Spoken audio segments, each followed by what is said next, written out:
Hey everybody, Aaron Hilliard here from Mushroom Wonderland. It is spring and that means it is Morel season. And I love making videos all about Morels. There's a bunch of them here on the channel. But on this particular one, I want to do a little remix of a video that I did a couple years ago where I was walking through this beautiful woodland that's mainly big leaf maple, and I came across the craziest flush of morel mushrooms just growing on the side of the trail. Hundreds of them, beautiful blonde morels growing in a habitat that I would never think to look for morels in. So it just really always raises my hope that morels can literally be growing anywhere and in a forest with trees that you don't think they associate with. They just do weird things. Whenever I think I know something for sure about a mushroom, they prove me wrong. So in case you missed the video a couple years ago, I'm just doing this remix. Check out this time that I found this insane flush of wild morels in this weird habitat, and tell me what you think about it. And thanks for joining. Make sure to hit subscribe. Let's go check out these crazy Morchella tridentina, or these mountain blonde free living morels that I found in a lowland park here in Western Washington. Mushroom Wonderland.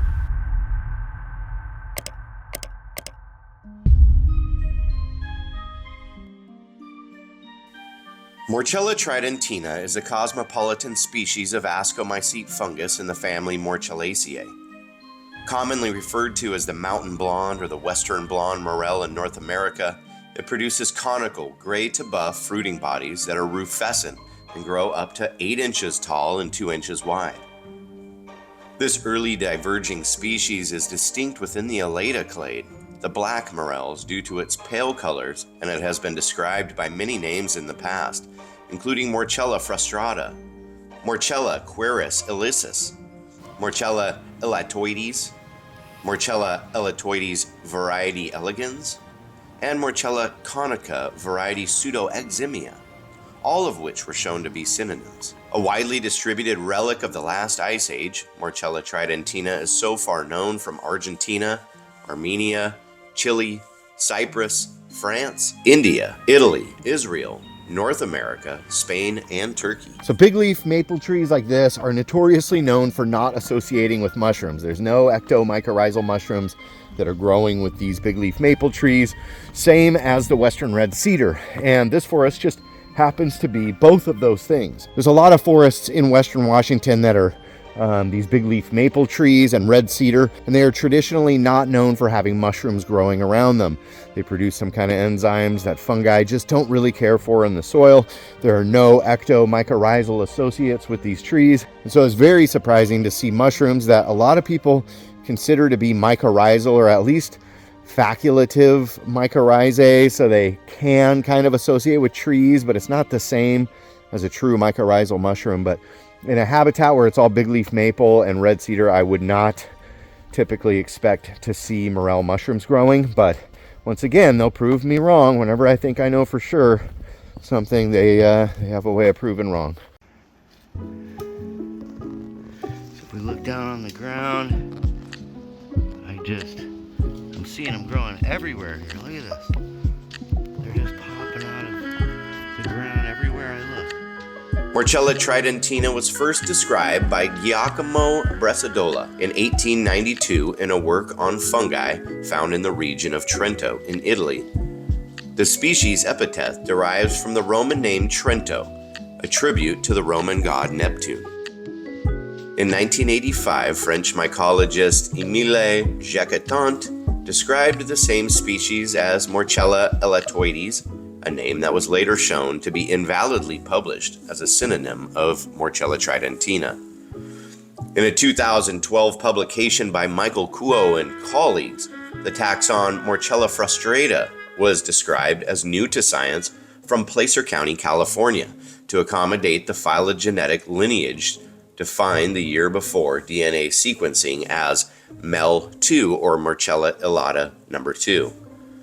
The publication resulted from the Morel data collection project, which aimed to clarify aspects of the biology, taxonomy, and distribution of North American Morchella species, and describe 14 new Morel species without, however, ruling out existing European names. As a result, in the 2 subsequent international studies, Richard and colleagues in 2014 and Loisioides and colleagues in 2015, used DNA analysis from both European and North American collections to determine that this species is identical to Morels collected in southern Europe, matching the original 1892 description of the Morchella tridentina by Bresadola. Two original collections identified as Morchella tridentina by Bresadola himself, kept at the Swedish Museum of Natural History, were also studied and found to match the protologue and the typical morphology of this species, although attempts to sequence these collections failed. Morchella frustrata was therefore placed in synonymy with Morchella tridentina, with the latter name having the chronological priority over the former. An interesting thing about Morchella tridentina is that it is called the mountain blonde, even though it doesn't have to grow in the mountains. And they are very much more blonde, and they don't really get the dark ridges that our typical black morels get. However, they're still in Morchella elata clade, or the distantes clade, which is of all of the black morels, which is like 36 different species of black morels worldwide. About 14 of them occur in North America. Some of those are burn-associated morels, but these ones, tridentina, are typically blonde, even though they fall in the black morel category, and they are a naturally occurring species, so they're not found associated with burns. They're found in pristine environments that really vary. You know, there's riparian ones that are found in the mountain areas, and these ones growing right here at sea level underneath the wrong kind of trees. So, you know, these are not ones that have been cultivated, to my knowledge. There's only 4 or 5 different species they've learned to cultivate, like importuna, the eximia, sextillata, rufrobrunea, and perhaps one other species. But the tridentina, sort of a mysterious one. It is the black blonde morel, and it is delicious. And I think its rarity makes it even taste better. A bag, this is about how many I got so far. Look at these big guys. I mean, they don't get fresher than that. Just don't get much fresher than that. Look at this guy. Holy smokes. Look at the size of these mushrooms. We are in the mushroom money. The light colors and pale ridges of Morchella tridentina make it easily distinguishable from other distantes species, that is, in the black morel or elata clade, which have ridges that typically darken at maturity, as Michael Kuo states in Mushroom Expert. It looks like a black morel with the colors of a yellow morel. However, the vertically arranged pits and ridges, as well as the slight indentation where the cap meets the stem on Morchella tridentina, is more closely resembling the black morels, such as Morchella elata. Morchella tridentina is similar to Morchella rufrobrunea, another rufescent, cosmopolitan species with pale colors, which is nonetheless found in urban and suburban areas. The latter is further distinguished by an adnate cap, lacking a sinus, and a distinct dark prunescence on the stem, more pronounced in young fruiting bodies. Due to its light coloration, Morchella tridentina may also be confused with Morchella americana, but it is not rufescent, and it has less regularly arranged pits and ridges. Morchella snyderi is somewhat similar in appearance to young specimens of Morchella tridentina, but mature specimens of the former species can be distinguished by brown to black ridges on the cap and the ridged and pocketed stipe. Like all morels, Morchella tridentina is an edible and choice mushroom. However, morels should not be eaten raw, as they can trigger allergic reactions in susceptible individuals. Their flavor is enhanced after they are fried, stuffed, or dried, and so is their safety for eating. Confusion with toxic species in the genus Gyromitra, especially Gyromitra, is rare but not unheard of. Care should be taken in identifying all mushrooms before consumption. More down here. Morchella tridentina is usually found in mountainous forests in the Mediterranean shrubland, growing solitarily, scattered, or in small groups in the spring. Its exact trophic mode is not yet known with certainty, but it is suspected to be facultatively biotrophic, and may form endosymbiotic associations with a wide array of trees and shrubs. Tree species associated with the fungus in North America include Pacific madrone, oaks, Douglas fir, ponderosa pine, sugar pine, white fir.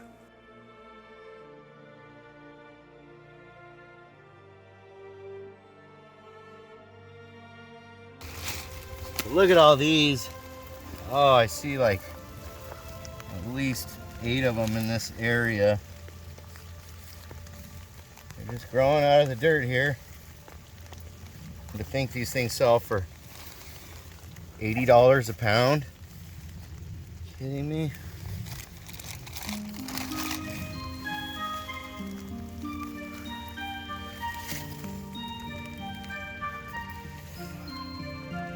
These are the most beautiful morels I have ever found.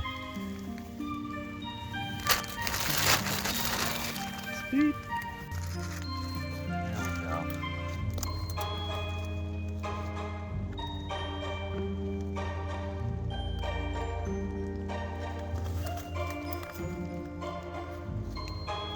Look at that beast.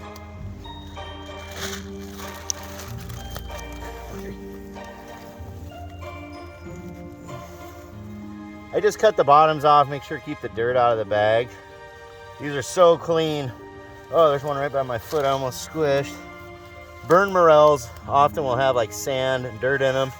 Another pretty one right here. But these ones growing here in this wet forest are like so clean and so perfect. No dirt, no sand, so we definitely want to keep any extra dirt out of the bag. Look at that. I don't know, maybe the best morels ever. So, very nice.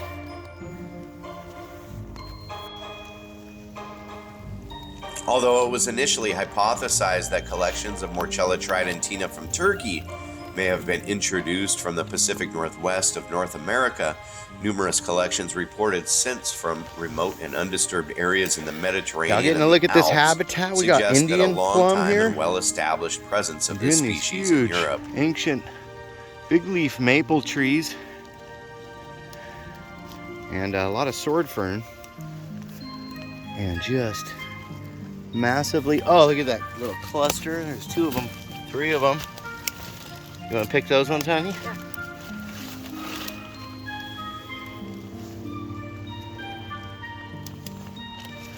So yeah, we're using a plastic bag, so haters can hate, but this is the new recyclable one, so it's breathable. Yep, it's breathable, and we are going to recycle it.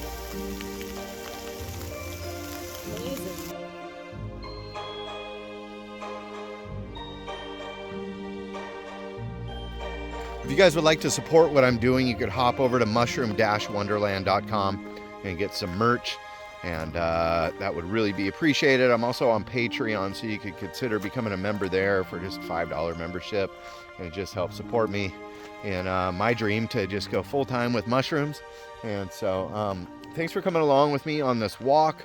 It's beautiful right now this time of year, and there are plenty of mushrooms out here to study and to gather for the dinner table. So again, thank you for joining me. My name is Aaron Hilliard, and for Mushroom Wonderland, we'll see you next time. Much love.